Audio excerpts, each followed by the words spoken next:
DigiExpo on tänä vuonna erityisen makea ja sinne kannattaa ehdottomasti tulla. Meillä on pelit, meillä on kamerat, meillä on muu kodin viihdeelektroniikka hyvin esillä täällä.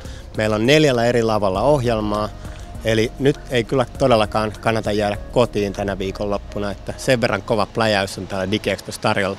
DigiExpossa on tietysti uutuuspelejä, niitä pääsee testailemaan ja kokeilemaan täällä. Ja sitten tietysti on hyviä tarjouksia. Meillä on hyviä kameratarjouksia, hyviä muuta viihdeelektroniikkaa ja pelejä tarjouksessa, eli niitä kannattaa ehdottomasti tarkistaa myöskin, mitä on tarjolla. DigiExpoon kannattaa tulla ihan mihin aikaan vaan. Perjantaina pääsee ehkä vähän rauhallisemmin tutustumaan näihin tuotteisiin ja peleihin ja pelaamaan.